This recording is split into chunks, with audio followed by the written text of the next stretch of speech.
In 1987, a retired steel worker in Pittsburgh lived on exactly $11 a week for groceries. He ate the exact same one-pot meal every night for 3 straight years. When he finally went in for a checkup, his doctor stared at the clipboard in disbelief. His blood work was better than most Wall Street executives half his age. That meal is embedded in the protocols we are going to cover today. He learned it from his mother during the darkest days of the Great Depression. Right now, everyone is looking up at the sky, waiting for a grid-down scenario or a kinetic strike. We watch Amazon's Fallout series and romanticize the apocalypse as some neon-lit wasteland adventure. But the real collapse isn't going to look like a movie. It looks like an $18 fast food value meal. It looks like the price of eggs doubling, tripling, and becoming a luxury item, while your paycheck stays exactly the same. Hyperinflation does not announce itself with air raid sirens. It creeps into your kitchen, it shrinks the packaging of your groceries, and it quietly empties your savings account until you are standing in front of an open refrigerator, wondering how you are going to feed yourself on Thursday when payday isn't until next Friday. When the economy breaks, your banking app is just a digital lie. You do not need an underground bunker to survive this. You need the forgotten arithmetic of the 1930s. Today, we are not looking at freeze-dried tactical rations. We are resurrecting 25 forgotten poor man survival meals, forged in the fires of the Great Depression and refined by seniors living on fixed incomes. I have decoded and compressed these 25 historical lifelines into 5 master survival protocols. These are not culinary trends. These are survival strategies designed to defeat hyperinflation, require almost zero energy to cook, and preserve your human dignity when the system wants you to break. Do not just listen, take notes, build your pantry. Subscribe to survive. This is the last log. Protocol 1. The root and starch shields. When the dollar loses its purchasing power, you have to look at food differently. You stop buying brands and you start buying raw, indestructible calories. Today, fitness influencers on TikTok will try to sell you a $100 tub of green superfood powder. In a collapsed economy, the real superfood comes out of the dirt and costs pennies. We start with the Appalachian classic, potato and onion stew.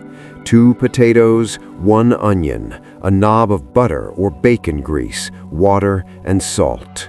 You simmer it until the potatoes break apart and thicken the broth into a creamy velvet without a single drop of dairy.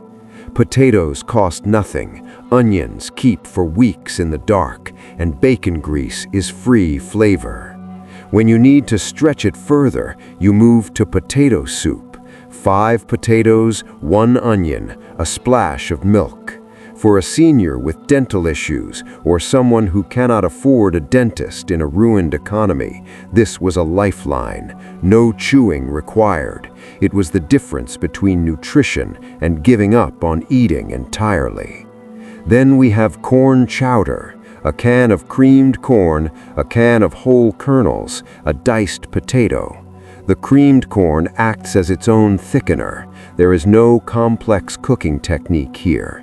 Canned corn lasts for years in your pantry. It waits for you until the exact moment you have absolutely nothing left. Next is the famous Depression stew. This is what our Pittsburgh steelworker survived on. Ground beef, canned tomatoes, canned corn, 2 diced potatoes.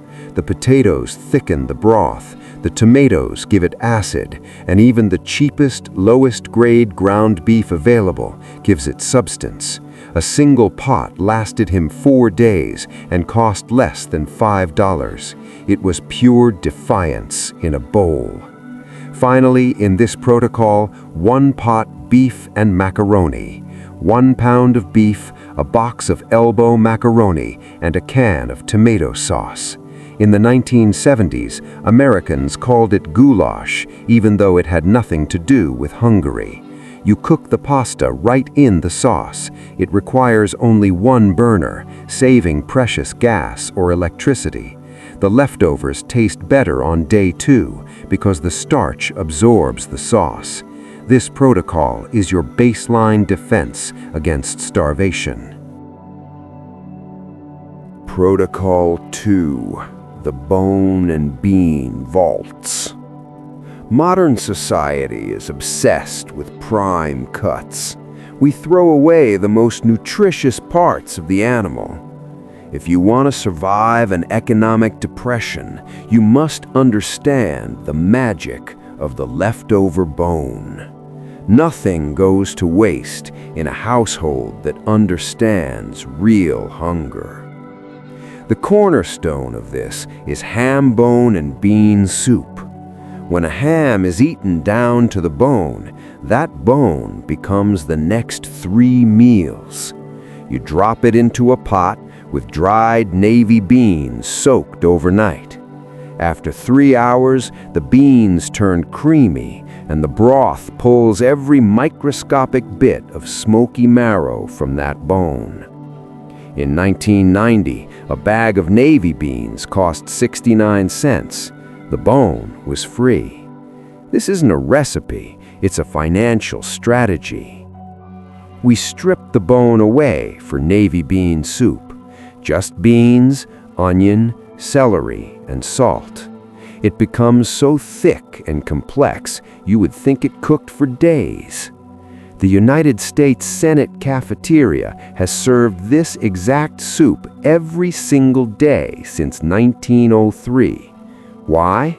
Because every senator who ever grew up poor recognizes it as the taste of survival. Next is split pea soup. A bag of green split peas, water, and a carrot. You can walk away from the stove, forget about it for 20 minutes, and it won't burn. It just gets thicker. For a stressed mind dealing with the anxiety of financial ruin, a forgiving meal is a psychological lifesaver. And then the ultimate nutrient vault, lentil and carrot stew. Lentils are the protein mummy. They don't even need soaking. They cook in 30 minutes. A widow in Missouri ate lentil stew 3 nights a week for 11 years after her husband died. Her doctor said her iron levels were flawless. She didn't read a nutrition blog. She just did what her mother taught her during the last depression. Protocol 3. The pantry scavenger. When the supply chain stutters, your local grocery store will look like a looted warehouse. You have to learn to scavenge your own pantry and make something out of the strange cans hiding in the back. Protocol 3 opens with cabbage and smoked sausage. 1 head of cabbage, 2 sausage links, water. You don't even need a knife. For a senior with arthritis, you can tear the cabbage with your bare hands and snap the sausage. Cabbage is the cheapest vegetable on earth, and it lasts forever in a crisper drawer. When you have 0 fresh ingredients, you deploy the rice and canned chicken stew. A can of chicken, a cup of rice, a can of cream of mushroom soup. There is no raw meat to handle, no fear of salmonella when the power is out and the fridge is warm. It is shelf-stable survival. This brings us to the tuna noodle pot. A can of tuna, egg noodles, cream of mushroom soup. For 40 years, cream of mushroom soup was the secret engine of the American working class. It acts as a binder, a sauce, and a calorie booster. A widow in Nebraska used to crush potato chips on top of hers just to hear the crunch. It made her feel human. We also have canned salmon patties in gravy. Canned salmon mashed with crackers, fried, with a flour and milk gravy made in the same pan. Canned salmon has soft, edible bones packed with calcium. When you cannot afford supplements, this is your bone density protocol. And the ultimate scavenger meal, vegetable beef soup. A cheap cut of stew meat and literally whatever is rotting in your fridge. Limp celery, soft carrots, an onion wrapped in plastic. You throw it all in. It prevents food waste, which prevents guilt, which prevents the mental spiral of feeling like you are losing control of your life. Protocol 4. The healing broths. There is a psychological toll to poverty and hyperinflation. When you are eating alone at a kitchen table that used to seat 6 people, the silence is deafening. Sometimes you don't just need calories, you need comfort. You need a meal that tells your brain everything is going to be all right. We look at tomato and bread soup. In Manhattan today, high-end bistros serve this, call it ribollita, and charge $25 a bowl to tourists. They have no idea they are eating the garbage day survival food of 1940s Italian immigrants. Stale, rock-hard bread, crushed canned tomatoes, garlic, and water. The bread dissolves into a thick porridge. It costs nothing, but it tastes like a grandmother's kitchen in Tuscany. When you are sick and the pharmacies are empty, you make egg drop soup. Boiling chicken broth, crack 2 eggs, stir in a circle. 60 seconds, that is the whole meal. It requires no energy to chew, it hydrates you, and the protein binds you together when you have no appetite. Then there is chicken and dumplings. In the 1980s, people bought the leftover bony chicken backs and necks the butcher was practically throwing away, simmered them for the broth, pick out the scraps of meat, and drop spoonfuls of cheap biscuit dough into the boiling liquid. It expands into pillowy clouds. Finally, the master healer, one-pot chicken soup. A whole chicken, root vegetables, water, simmered until the meat surrenders to the broth. Every culture on the planet has a version of this because it is the baseline of human care. When you make it for yourself in a quiet kitchen, the steam rises, the smell fills the room, and you remember that you are still a human being and you are still worth the trouble of cooking.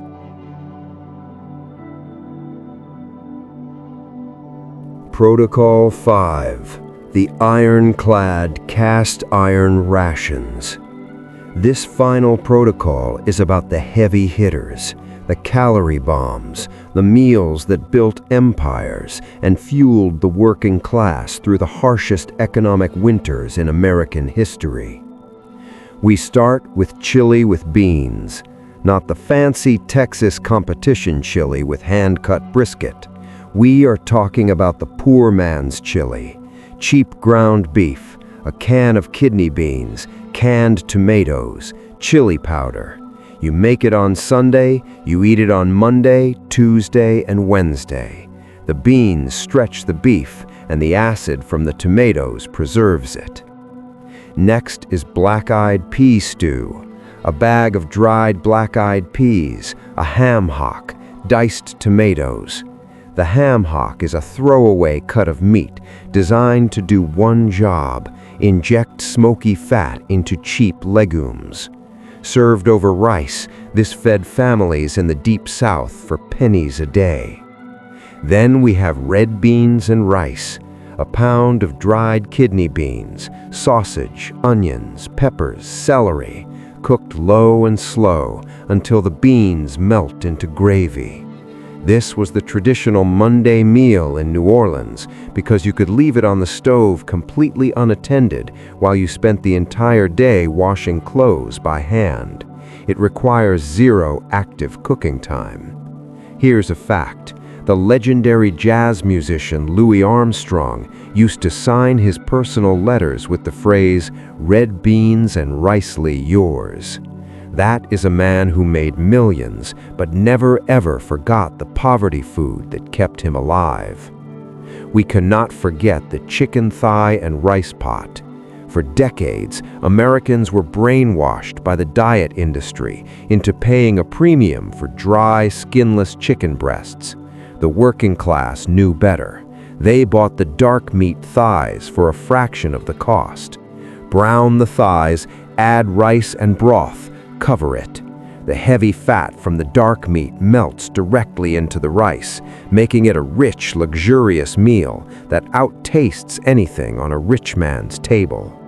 And finally, the absolute king of survival meals, pinto beans and cornbread.